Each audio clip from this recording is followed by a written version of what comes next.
Hey, welcome everybody. Thanks for joining us. We're going to give it just a couple of moments, let everybody make their way into the webinar. If everybody's enjoying. I don't know about where you are, but here in North Carolina, where I'm at, we were getting a nice 75-degree day after this brutal winter. So I'm enjoying the weather. So hopefully you're getting that too, wherever you may be. Yes. I was wearing a warm winter coat yesterday, and now I'm in short sleeves. Yep. Yeah, I should have wore short sleeves. I got like a pullover on, and I'm kicking myself for wearing this now. But Yeah. anyway. Well, welcome everyone. So my name is David Green. I am with Harmonize. I'm the partner engagement manager here. And this is a webinar we're doing today, building community through UDL principles. We've got Matt with us, who's going to be talking with us today. But I want to welcome everyone. We do this as a series of webinars. We'll have some more coming up at the end of the month, as well as April and May before we go into the summer break. So just keep your eyes out on more upcoming webinars that'll be coming down the line. For the webinars, I do have, and I'll go ahead and start sharing my screen here. I've got a link I'm going to pass along to you. This is our Padlet that I created, and you can actually use this to kind of follow along, get some of the ideas that is going to be sharing. I put a link in there to the UDL website because that's going to be one of the topics we talk about today. So, just giving you some information so you can follow along. Uh, I like to joke that, in our world of higher education, stealing is a form of flattery. So, if you go, wow, that's a really great prompt for that discussion, I'd love to have that. Well, Matt's kind of supplied that for you. You can steal away. Um, I would like to encourage everyone, like it makes it so much more fun for both myself and Matt when questions come in. So if you have any questions or you want to share ideas or just want to, let us know what you're thinking. Go ahead and put that in the chat, and we'd love to hear those comments and questions and thoughts, or just stories that you're going to share about maybe how you've created more of a universal design for learning environment within your classes and courses. That's always a good thing to share. Um, I've introduced myself. I'll let Matt introduce himself a little bit more and give him a little bit about his background. So Matt, I'll turn it over to you real quick. Hi, everyone. Thanks for joining. Yeah, I'm happy to be here as a guest. Appreciate it, David. Yeah, so my name is Matt Hodge. I've been a college professor for 16 years now. As it says on the screen, I'm currently the program director and associate professor of interdisciplinary arts here at William Peace University in Raleigh, North Carolina. I've been here for 12 years. I've also taught and worked with several other institutions in different states. So I've worked at North Carolina State University, Campbellsville University, University of Kentucky, Lindsey Wilson College, Centre College, Bellarmine University, Southern New Hampshire University, and different part-time gigs or full-time gigs. I have a huge passion for teaching and working with higher ed. And then I specialize, especially in sort of the last 8 years. I really specialize in balancing in-person teaching and fully online courses. Every semester, I teach. It's about half and half, and I love the benefits of both, the challenges of both, and along with that, I also specialize in teaching what we call TUG, which is traditional undergraduate. College students, so like the typical college age for in-person college, and then adult learners, which we often have in the online courses. So ranging from 18-year-old freshmen to people in their 50s and 60s.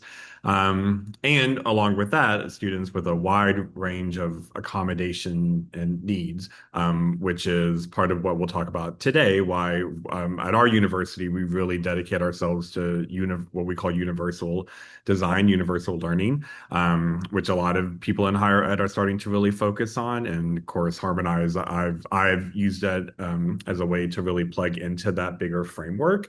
So yeah, so in a nutshell, I love teaching. I have a huge passion for it. I have a passion to help other professors and other teachers. I've presented at a lot of conferences and I help people, train people. Here, I train a lot of the professors of how can you switch from in person to online if you're not used to it. What are some tactics you can use?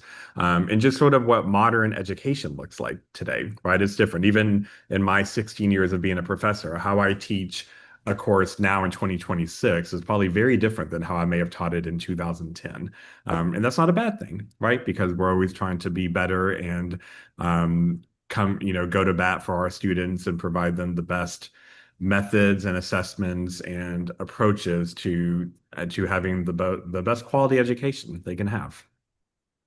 Yeah, when we first got to chat a little bit a couple months back, um, I was really impressed with just, your mindset that, I want to make the class that I'm teaching, the course that I'm teaching, I want it to be a community. I want to build this environment that feels welcoming. But you really expressed in a lot of ways, this desire also to give the students multiple ways to not Mhm. only receive information, but also to engage with other people in multiple ways and then demonstrate their learning in multiple ways, which all fits within the UDL, Yeah. framework.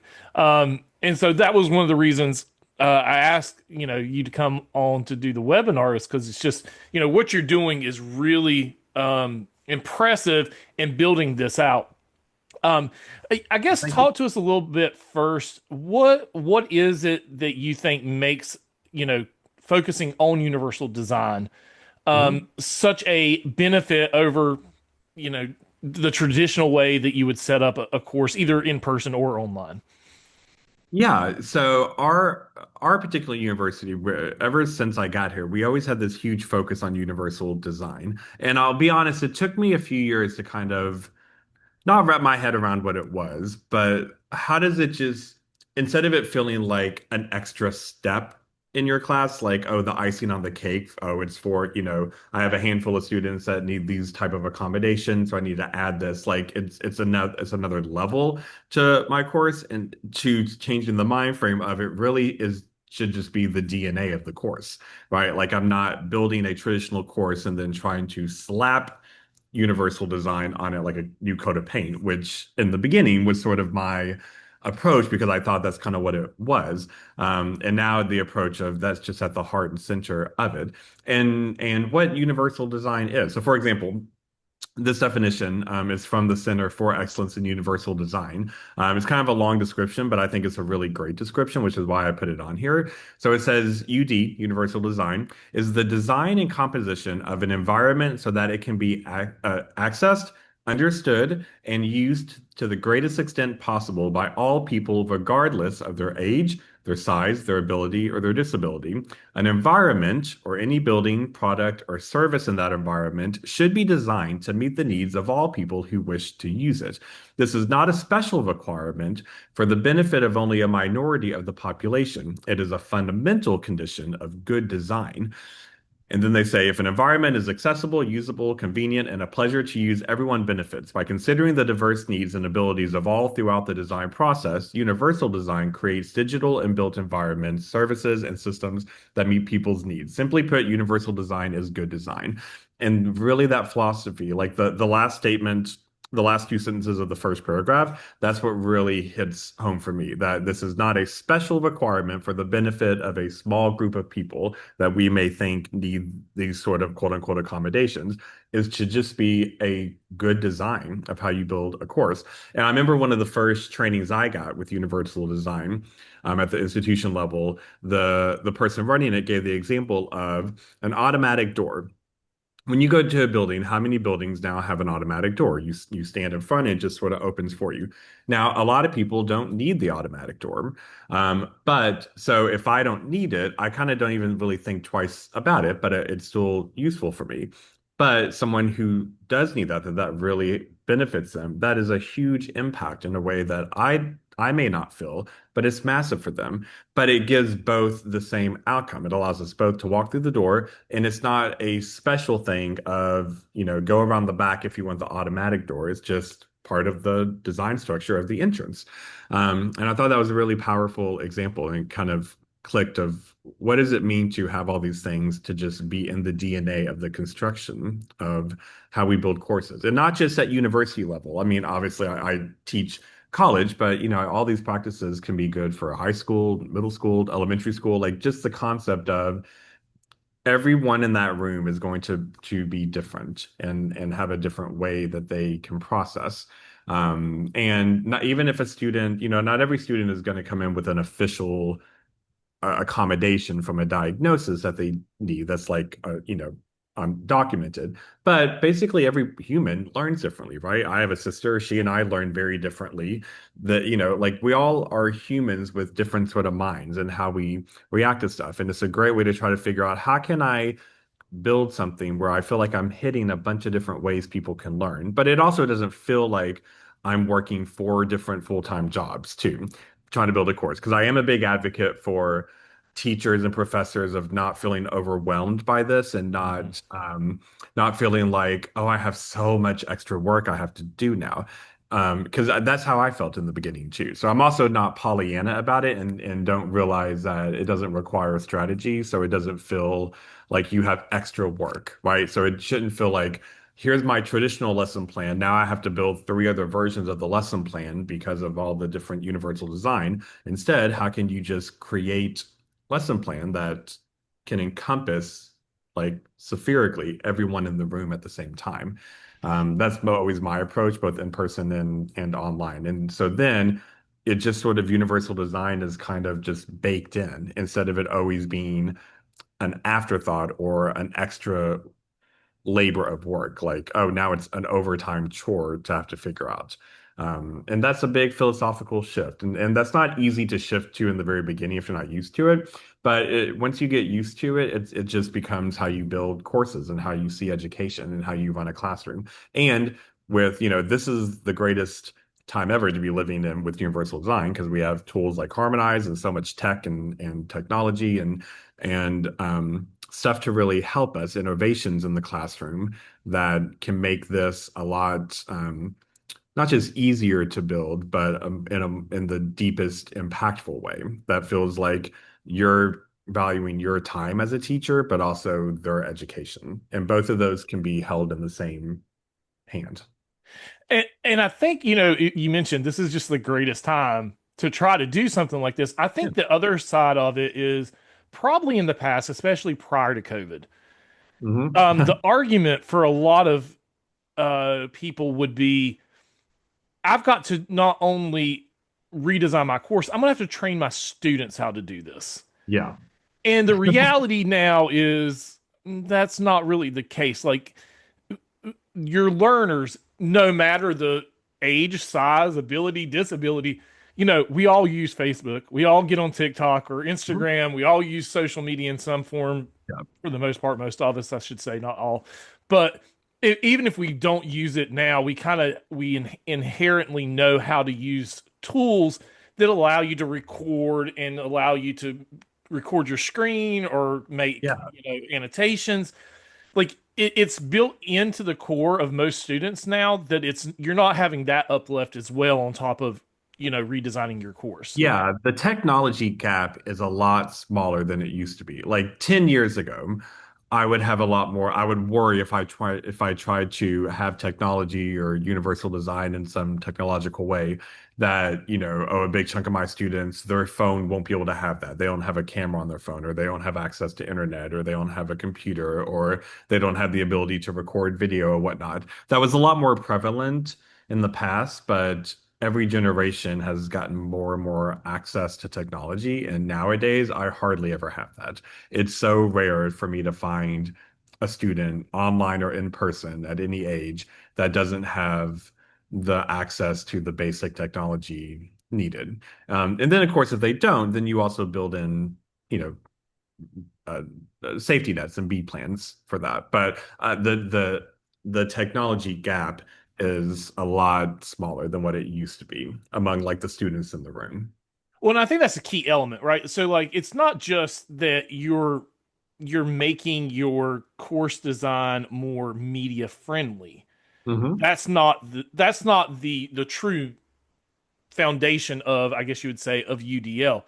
It's Hmm. that you're just adding different layers. So if a student walks Yeah. in and says, I only like writing text-based responses and I like reading my instructions from your text, and I if it's all text-based, they still have that ability. It's just you're giving other students additional ways to express and Yeah.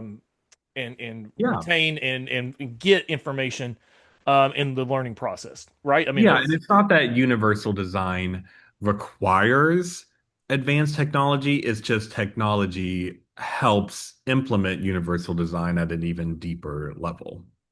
right.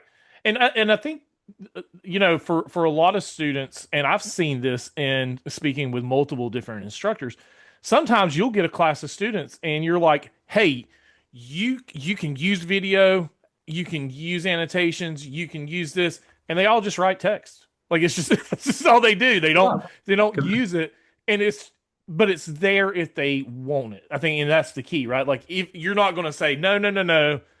I asked for 300 words of text and you gave me a 5 minute video. No, you don't yeah. get credit for this assignment. You're opening it up. Yeah, and and that's the beautiful thing about universal design as a concept that we're wanting educators to wrap their heads around and adapt, but how you adapt that for your subject, for your age of students, for your setup, your room is totally different. So how I might implement universal design in my, theater history class may be very different than how universal design is implemented in my colleague's biology class. But it doesn't mean we're not, um, the philosophy of it is still the same gasoline in the car making it go. We just may be Right. driving different cars. So let's talk a little bit about like what are those elements? Like what does this actually look like when you build out your class and your I think the key thing here also is you're building a community, and we want to talk a little bit about that too. How this actually helps build community in online courses and probably even your in-person courses. Yeah. But what does this actually like? What are you actually doing? What are those elements that you're implementing into your design? Yeah, yeah, yeah.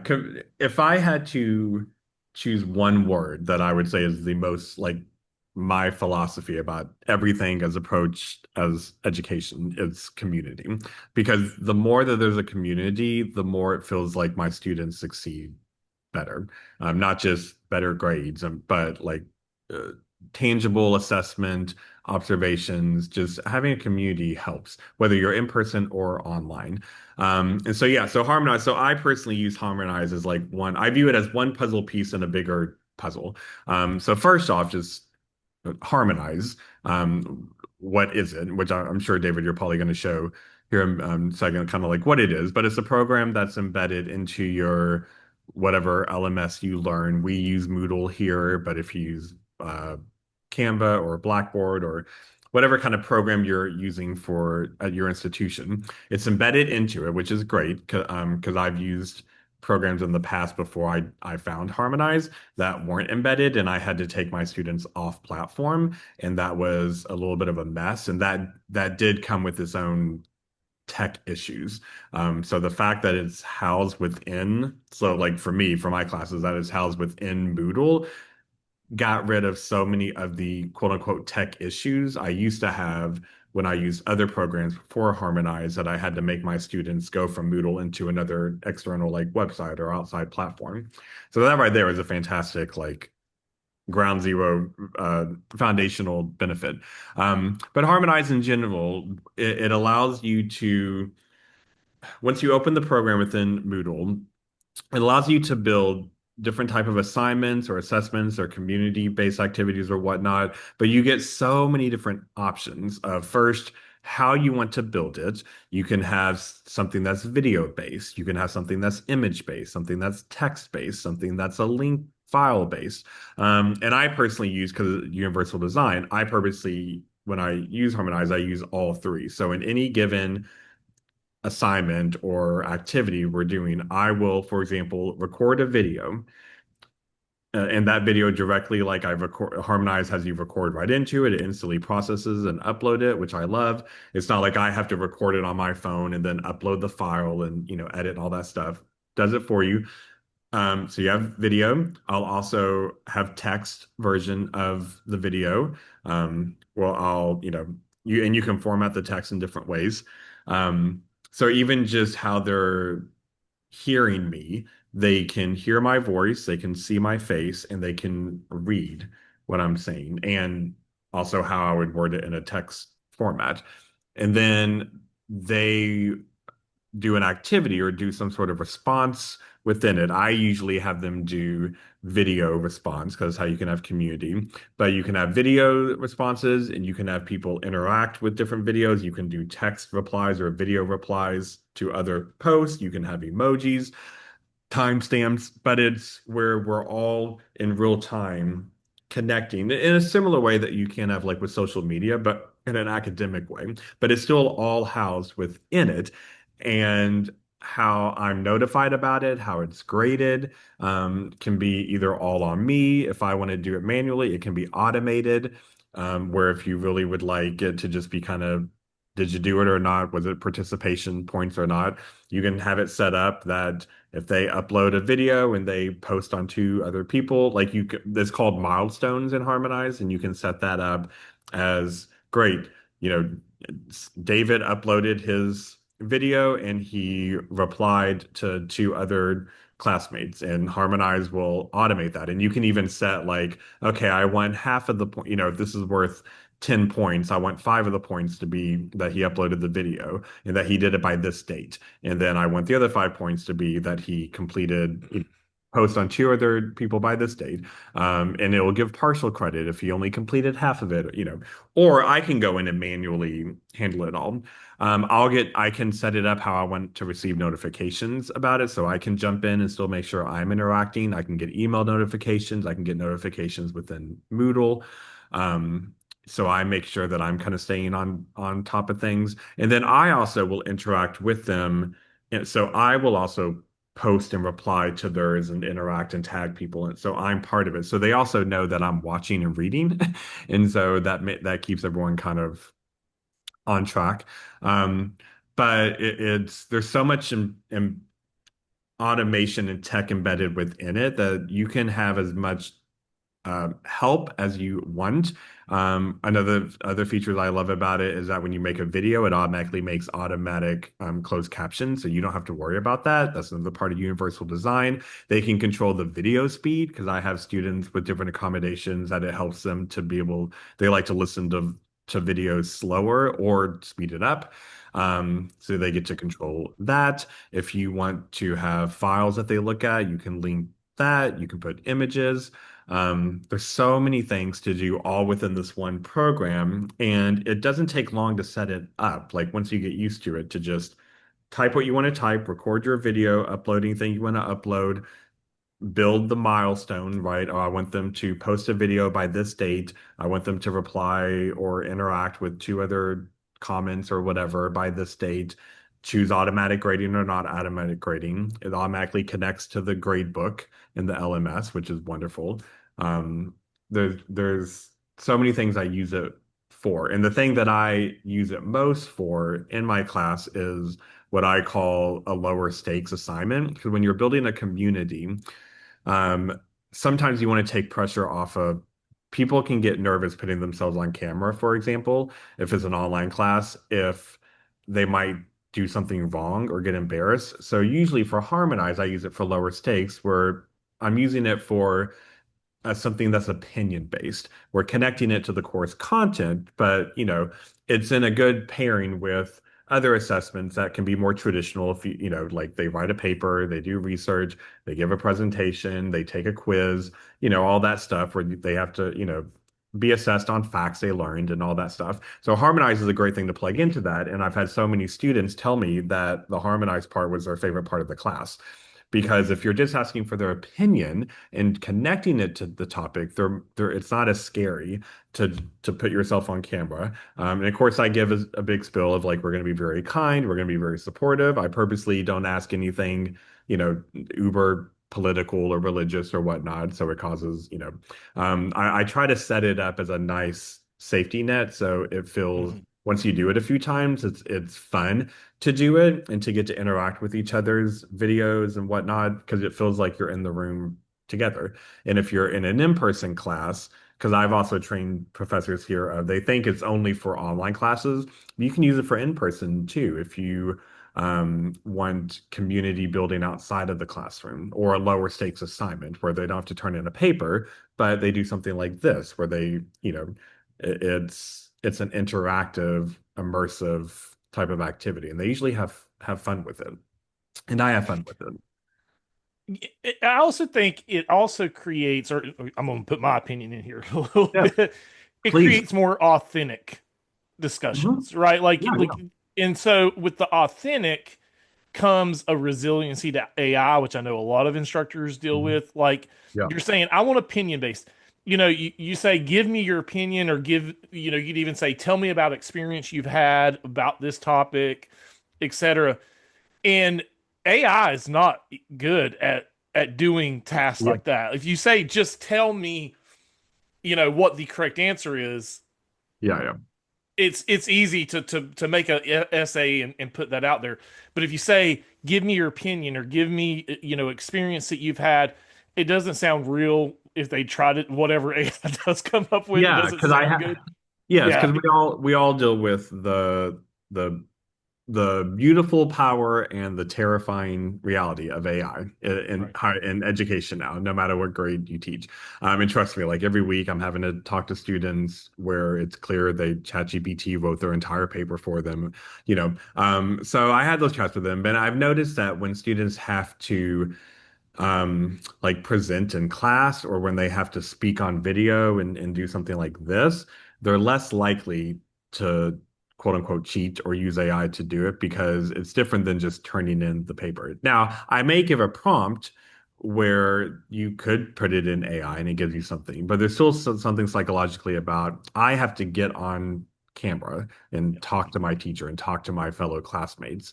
And usually that kind of weeds it out. I hardly have ever found someone blatantly using AI to quote unquote cheat in a harmonized type of setting. It happens a lot with papers because that's just the world we Yeah. live in now. Which is nice. And I think it's because it's the psychology of it, because you can't, you know, if you chat GPT something and then you have it off screen and you're reading it and you're not confident with it at all, it kind of students know that can raise some red flags, right? Well, So and I even make if it they as are using personal the as possible. AI, they're still learning by the time they get on screen, right? Like even if Yeah, the yeah, AI, so they've, yeah. yeah, And AI can be beautiful. I mean, there's a little bit of a tangent, but AI can be extremely powerful in education too. Like I use AI in class, but I'm very smart of when I use it, when I show them I'm using it, how we use it. It's just like anything. Just like Google can be used to help you with research, and Google can be used to cheat on a research paper. Like AI, isn't the devil or the angel in education. It just is what it is a new frontier that we have to all navigate as a minefield together. Um, but yeah, but that's why also trying to evolve from a more only traditional style assessments, which is like written papers, and stuff like Harmonize helps you do that because it allows you um, to just interact in a more interesting way and to really build a community. And the students, when they give me feedback about it, usually the feedback is built around the community. Or, I've had students tell me, oh, it felt like I had a real teacher. Because sometimes when they have an online class, they think like, I never see a teacher. I just see a PowerPoint sent to me in a quiz, or textbook pages.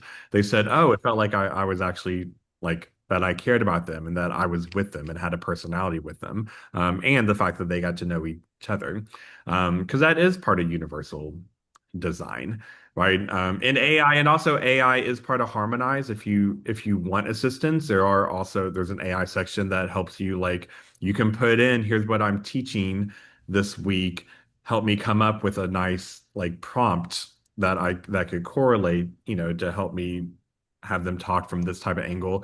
And it's there if you want to use it because some people love that stuff and some people run away from that stuff. So basically, Harmonize is sort of like a buffet. It's like anything you want to taste as an educator, it will be there, but you're not required to use it all to make it all work. So I don't have to use the AI function in order to make the movie work, or I don't have to make the like it's all whatever you want it to be. And I've experimented with building something that I'm using very minimum, like just the minimum features that's in Harmonize, and then I'll experiment and go crazy and like what's the most I can throw in with Harmonize Mhm. and just to experiment and test it. And that's what's great because we should still have the ultimate control. Because again, every teacher, no one knows your students better than you. No one knows your classroom setup better than Right. you. No one knows what's going to help you come across as the best educator for your topic than you. So, like I said, I like to use Harmonize as one piece of the puzzle. So it's usually part of my weekly, in classes that I do use it, part of my weekly puzzle. So they're still doing quizzes and presentations and papers or whatnot, but it's also part of that. And they usually look forward to it because I don't want it to always just be fun. Like we'll use it for something serious at times, but it's still very engaging and very interactive. So one of the things I wanted to ask you about, and you mentioned this earlier about how like when you first started doing this, it felt overwhelming, right? Mhm. And trying to make your class more universal learning UDL-ish, however you Mhm. want to say that, like it can seem overwhelming. Can you Mhm. talk a little bit about the positives though? Like, because I hear from a lot of instructors, but I want to hear from you specifically. Like, once you implement this, it kind of changes a lot of things and actually can, or at least what Oh, I've yeah. heard from other instructors, it makes teaching easier. Oh, Maybe yeah. there's that uplift on the front end, but on the back end, you get a lot. It becomes a lot easier than what you're used to. Oh yeah, absolutely. I mean, it's just like anything. It's like initially you have to learn how to use it. Just like before I got here, the university I'm at now, the university I was teaching at before, we used a different LMS. We weren't using Moodle. So, my first month using Moodle was a little wobbly because I'd never used it before. And then once I learned it, now I love Moodle and like it's always my go-to LMS that I want to use now. And yeah, same thing with Harmonize. I mean, I think it took maybe like 2 weeks for me to kind of just get the grasp of it. But what's nice is, if you're Well, I building was something talking on more universal design, like Oh, whenever oh, you're, oh, sorry. I thought you yeah, meant the program on ours. Yeah, yeah. yes, in general, the philosophy of universal design, especially because what I struggled with, what I mentioned a while ago was I was someone that wanted to use technology as a big part of that, but at that time there was more of a technological gap among students Mm. with like what technology do you have? And that did make it harder, it felt like, and I don't feel like those roadblocks exist nearly as much now, which helps. So I think if I was hired this year and I'm starting my career and I'm brand new and I'm trying to implement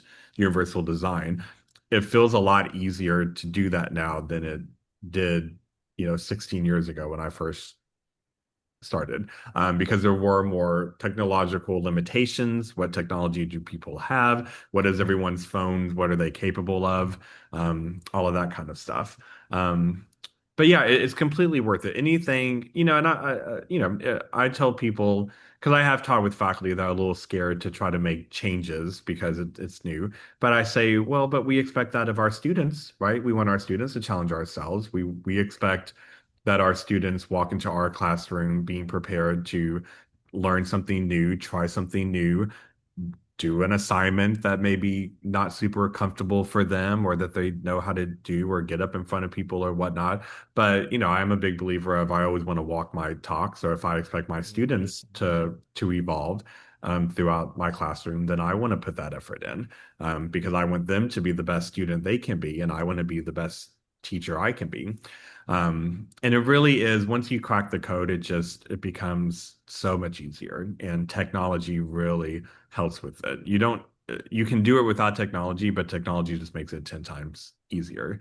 Um, so that's just how I view it. And Harmonize isn't the only way I use universal design. It's just the world is our oyster now with all the different ways we can give content and assess growth. So I want to ask you about those other ways you're implementing universal design, but one of the things I recently heard, and this is one of my new favorite quotes, and I like to talk about this, is an instructor told me that one of the things she loves about universal design, multimodal assessments, this whole concept of like using video and media rich, is she loves being able to hear the struggle in her students' voices. And Mm, that doesn't come through with written text. yeah. You don't hear that process that comes vocally through a student when they're Uh-huh. recalling knowledge and trying to come up with a thought pattern on a subject or a topic. And you miss that. And sometimes that's very beneficial to hear that process out of how that student's going through and where they're stumbling, where they're not stumbling, instead of it just being the end result, which is a written piece of work. Like Yeah. it really can benefit the instructor a lot to see, hey, every student in my class is struggling with this topic right here, and I'm hearing it. Whereas you wouldn't hear that if you were just scanning the text on Yeah. everybody's submissions. Oh yeah, absolutely. And my goal is that whatever I'm doing that day, so like if I'm teaching a topic in a class that day or that week, that by the end of the day or end of that week, every student I did something that really like resonated with that student or kind of what their brain responds to. It's they I don't expect that all of them love every way we do it, but by the end, it's kind of like the whole thing of the universal door example, right? The automatic door. It's like not everyone needs it, but it benefits everyone. And it's, like for example, if I'm teaching like a music appreciation class and it's a room full of student athletes who know nothing about music, but they were shoved in my classroom as a gen ed, right? We've all been there. I love that. I love that challenge. I always say, like, I'm going to make you like this class by the end of the semester. But if we're doing something with piano, for example, like teaching them how a piano works and how music notes are written and blah, blah, blah, within one setting, I'm going to try to have every different kind of angle and perspective. So we'll have, a time that we go very traditional and we read something very text heavy, and then we go to the board and we draw something with markers and make it a visual setting. And then we open a free piano app on a website that everyone goes to on their phones because they all have their phones out anyways, texting. And like I make them visually do something. And then I show them how to draw a piano keyboard on a piece of paper. We're going to go old school the way we would in 1800s.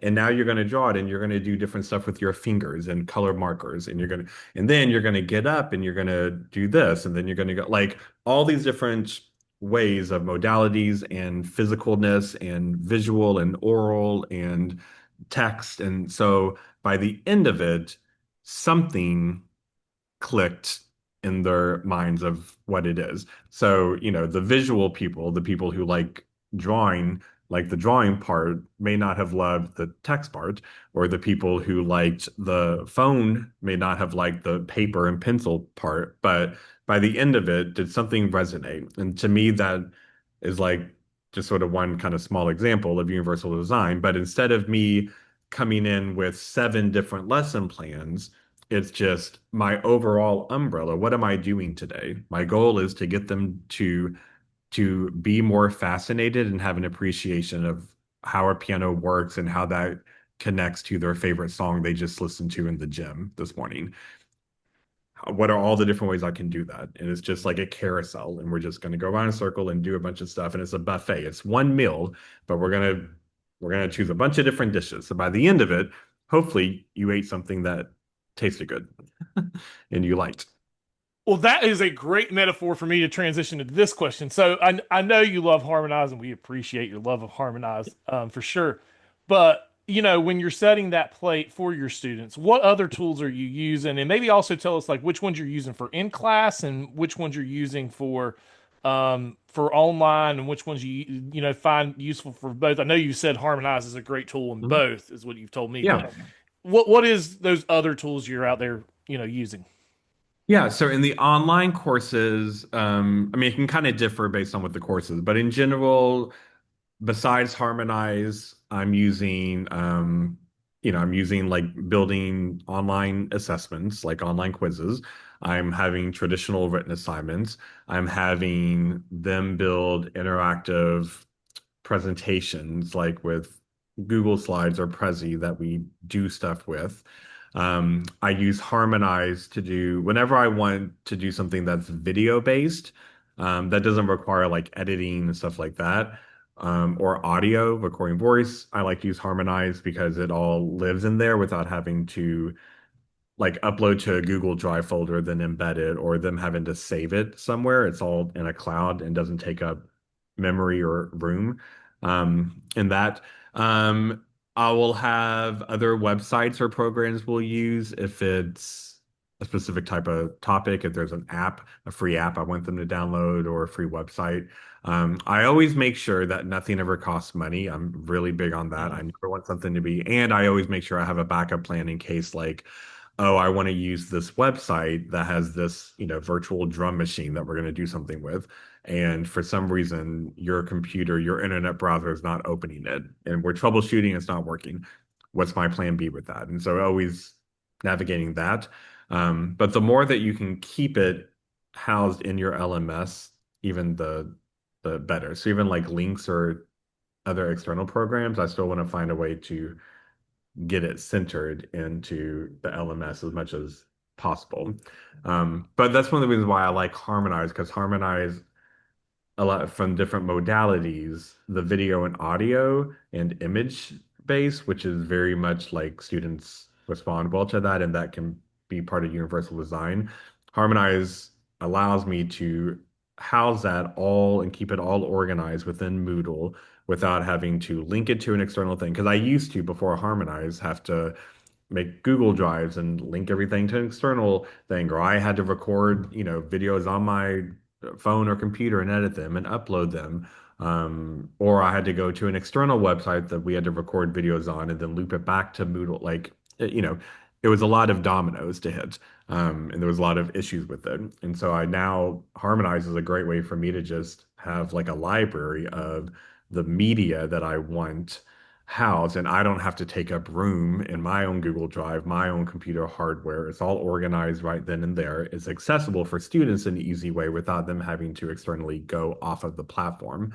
Because we've definitely learned the more you can keep people on the platform, the better. When students are having to jump in Yeah. and out of your LMS while learning in a lesson, um, the more you can streamline that and make it all house, the better. And that was the selling point of why I wanted to use Harmonize first, because it was the first program. Because I tried like three or four, I won't name their names, but I tried like three or four other ones before that I liked. It had some interesting stuff, but it was all making me jump students in and out of the platform. And Harmonize was the first one I found that my university had that was like embedded directly into it.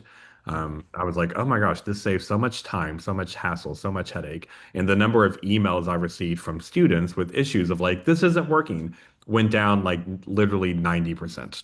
I used to get those emails all the time when I was having them hop onto an external program for some immersive learning or UDI or UDL thing, UDI, UDL thing that I wanted to do. And that fixed a lot of it, if that makes sense. Yeah. One other thing I wanted to touch on, and you mentioned it earlier, but creating a sense of community through UDL, Mhm. creating, these multiple avenues for students to learn in. Um, it's not something you just do for your online courses. You have Yeah. in-person courses. Do you have flex or hybrid courses as well? I think The or you university have does a lot. I've taught classes that weren't supposed to be that and then ended up having turn to into turn that. into that, Yeah. because of a little thing called a pandemic. Yes. Or now I purposely will have some classes that I want to have a not in-person component because I'm trying to teach them something with technology or, like there's a purpose to it. So you can still use this stuff with in person and still build a community. And also, it just practically, advocating for teachers. It also helps, like some of you may be able to relate to this. Uh, my university has a lot of student athletes, right? We're a big athletic school, which is wonderful. Not pushing down athletes at all, but that means I often have students that miss class, right? Or you have students that work two jobs and they're helping to raise their family, or there's a lot of sickness. The absences are an they're increasing over the years. And so having something like this for an in-person class, for example, if I have Harmonize, it makes it so much easier to figure out how to keep them part of the community, how to get them to make up something. Um, and if I'm nervous about not everyone's going to be like, if I have a big group project and it's presentation based and video based, I may put part of it in person and part of it online, part of it on Harmonize. Or if you need to make up something, now you can put it on Harmonize and everyone has to go watch it there. Or like it allows you more flexibility of how to make up work, how to keep the community going. Um, when you have absences because it used to be a big headache when I would get, email like this happened to me this morning. One of the games got changed. So all of a sudden I'm going to miss 20% of my class tomorrow. 10 years ago, that would like just aggravate me and I'd be flipping table right because like I just spent all this time making this cool lesson plan. Now 20% of them are going to be gone. But now I don't worry about it as much because I purposely keep in mind when I build my stuff, there's a chance that a lot of them are going to be gone or in person. How can I use stuff like Harmonize to help balance that, if that makes Yeah, sense? yeah. I mean, I think we kind of talked about this beforehand. Like, universal design doesn't have to just be for for accommodations for students who Yeah, have quote unquote accommodations. yeah, Everyone has accommodations, is what we were yeah, talking about, yeah. and those Every person accommodations. learns differently. Well, and it could just be, think about that kid who, and I say kid because I got an 18-year-old son. Think about that kid. Their girlfriend or boyfriend just broke up with them and they're coming into class the next day. They're not there to learn in that moment. Or they got in a car accident last week. Or, life happens always to everybody. And we're not always in the moment to learn in that environment that is very, very structured, like an in-person class. So to still provide other ways, hey, you had an off day, you didn't really listen to me, but here's the same resources. I'm going to provide those. I think it just speaks to being accommodating in general, right? Yeah, absolutely. And it also is an accommodation to yourself. Like also just like every person learns differently, every teacher teaches differently. And, we all within one semester have to teach a bunch of different lessons within a broad topic. So Right. depending on the lesson, right, it may work better to use something like Harmonize or something else, where if it helps match that time or that topic. Or like if I like for example, if I wake up super sick and I can't make it to class, or I know I'm going to be out of town for something, the old way of how to make up a lesson plan, or especially at college, of like, oh, I got to come up with something for them to do. Well, now I have a platform built in Moodle that I can easily record and give them assignments and have videos of me and whatnot, and it keeps us on track, and it's an easier way for me to protect myself of stress of like, what am I going to do if, like I don't feel like I'm canceling class. It's just another way to present information. So like I said, there's sometimes if a class is in person, I'll purposely not meet in person. Sometimes it'll be we're going to instead meet virtually in this way, or we're going to go to Harmonize for this because either it's selfishly nice for me because I have to be out of town or whatnot instead of just canceling class, or I think that particular modality and platform is an interesting way to handle this topic. Well, and I think it goes back, you referenced this definition in the beginning of the webinar. Like, simply put, universal design is just good design. Like, Yeah. it's going to benefit you in the long run in multiple different ways. Um, Again, it may be an uplift in the beginning. You might have to do some changes to the way you're doing things. But then in the long run, instead of you having to run around trying to redesign a class because of whatever reason, Yeah. it's there. It's already been put into place. You've got the resources in place, and you don't have to miss that class, or the students can make up that class easily. Yeah, and in some ways now I don't view it as it's more work, like, oh, how do I make this lesson plan and add in a bunch of universal design? Now I view it as like it helps me come up with a lesson. If I have a topic, that'll now I'll have fun coming up with creative ideas of how do I do it this way and this way and this way and this way. And then that might take a 10-minute traditional lecture I would have given 16 years ago and it turns it into a 45-minute long immersive experience, which makes it better for them, deeper learning, better for me. I feel like I'm giving them more quality education. And now I just took a one singular lesson and made it last a whole class and made it bigger and deeper. So in a way, it almost makes the planning easier because it fills up time. I mean, just logistically, and it just provides a deeper atmosphere for learning. And I think it can go both ways. You're saying, it's able to expand a lesson, but it can also contract a lesson too. I Oh know yeah. I've heard instructors say, I love it when students either do like a group project and then a presentation or doing individual presentations. But man, it takes up so much time. Each student getting up in front of the class, even if you limit it to 5 minutes, you got a class of 40 Yeah, yeah. students, that's 2 or 3 classes that you're having to spend on that presentation. Yeah, yeah. Record it, and then I can Yeah. go and grade it. Well, And yeah. we're not taking up any time in class with your presentation, but you're still doing the presentation, right? Oh yeah, yeah. I mean, we've done that before too. Like everyone gives their presentation on Harmonize, and then everyone goes to it at once, and you have to watch, out of the 9 presentations, you have to watch 6 of them and comment on them and give, and I'm always making sure I give nice instructions too of like what is a good comment, right? I'm not just looking for thumbs up, good job. Like make the comment long enough to show you actually paid attention.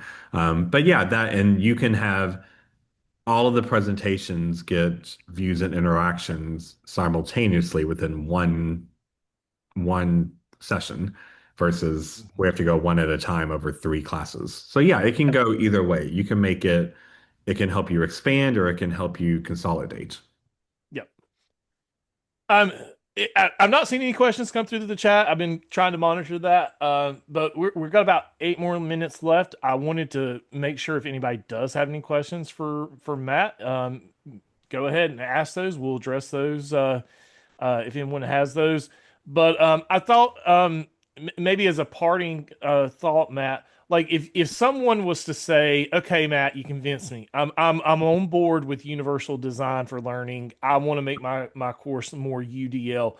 Where would you say like where to start? What would your advice be of like this is your first step in getting towards that?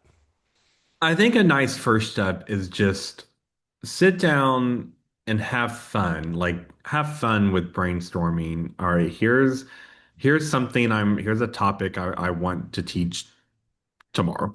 Um, how can I pinpoint why I'm always pinpointing like why should they care about this at their age, right? So why should an 18-year-old baseball player give a crap about why how a piano works, right? Like because that's what their mind is thinking, right?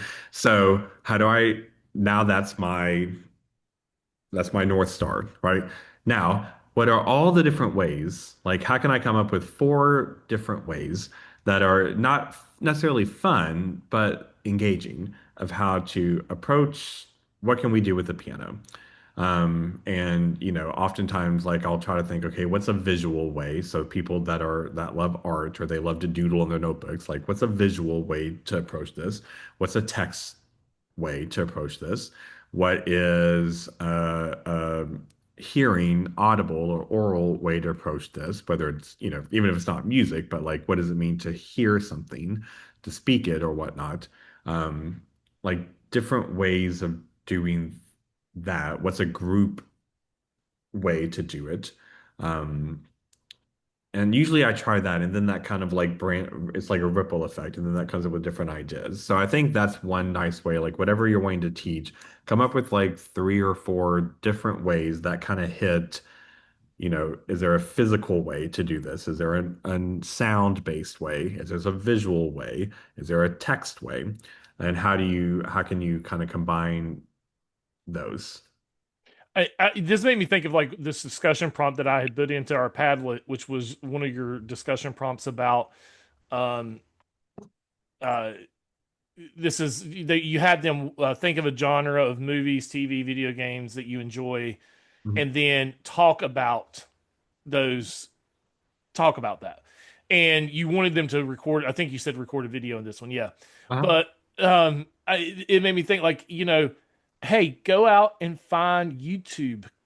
clips and add those as examples of what you think is a good horror movie or a good comedy or whatever. Mhm. Or, there's so many different ways you can have students express themselves I think you're right. Like this can be fun, a fun mind exercise for yourself. Like, let me think of all the different ways these students could express themselves to this topic.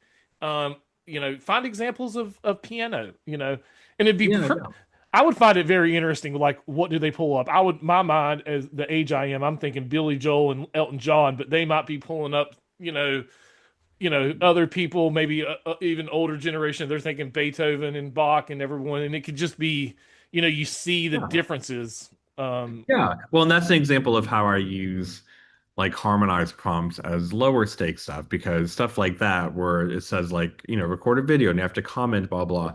It's if the goal is part of this is building community, then really in a lower stakes way is a good way. So like for that, that was on during a unit that we were studying the psychology of film scores. So obviously they had their, harder assignments or like they had, an exam over and they had to do a presentation and research, blah blah blah. But then this is not just, I don't view it as just like a fun, like, all right, you had your vegetable, now you get your dessert. But because fu sometimes fun can just seem like busy work. But like this was also a fun way to do it of you did all that, but I also care about this. Now, like I often will tell them that in Harmonize, just talk to me like a friend. Like don't give me your academic description of the psychology of the film score of this film. You did that in your paper. Now talk to me on here like you're talking to your friend at lunch about the movie you watched on Netflix last night. Because when you do that, but can you still use the concepts and terminology and ideas that we did learn, but now put it in real world, right? Why should you care about it? When you do that, in some ways that's harder, but it's more effective because you actually show me, do you know what it means? When you put a big word in a paper and I feel like you never used that word before in your life, tell me what that word is, but tell it to me in your own way, the way you would tell it to your friend over lunch at McDonald's. oh, You I know? love this so much. I wish we didn't have 3 minutes left because I would love to dig into this deeper. But I love because what you're actually doing there is you're actually taking and applying skills to this that are very Yeah, transferable outside of academia. Because just to be honest, I'm trying to take a concept right now and explain it. I mean, what we're doing in this yeah, webinar, yeah, like there is skill that is involved in that a lot of times yeah, our students don't know how to do. They don't know how to transfer technical or academic knowledge and put it into real world applied situations. yeah, And I love that you do that. You tell them, hey, quote unquote, dumb it down, but really it's yeah. harder to do it that way. It's not It really is. dumber. It's I it's think really it's just as hard to, we often in the more formal, like, when you have to write a research paper and sound professional, we're assessing them on taking a concept and putting it through this professional advanced language scope. But I think it's just as impactful and just as important to stick in your mind of, we'll do the opposite. Here's an academic, this is the way your textbook described it. Re-put it in your own words. Because if you can't do that, then you're not really grasping what it is. And that means you won't really remember it. You'll be able to regurgitate it on a test the next day because you crammed what the textbook said definition was. But then if I just ask you in the hallway next week, hey, what did that mean? And you're just like, then that's not learning. I don't want students to regurgitate facts that they crammed at 4 a.m. that morning to pass a test. I want you to really understand the concept. So that's another way of approaching it from all angles. Yes, give me the professional academic adult view of this, but also give me just a normal way. How would you put this in a text message to someone, right? And because it's a great way to quickly assess do you actually understand it? Because if you do, then I'm going to believe your paper more Yep. because you told me you could water it down, right?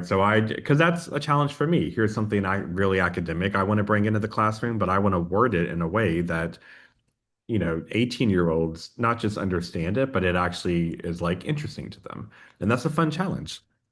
Yep. Well, Matt, thank you so much. This has been great. I Yeah. love talking UDL. Um, this is a new obsession of mine. So thank you so much for coming in and Oh, talking my through this. pleasure. Yeah. I actually have to And run to my next class. yep, got to run. Thank you, everyone. Thank you, USDLA, for sponsoring and promoting our webinar series here. So thank you to everyone who showed up, and Yeah, we'll thank see you you next all. time. Yes, thank you, everyone. Have a great Happy day. harmonizing, everyone. Bye. Yeah.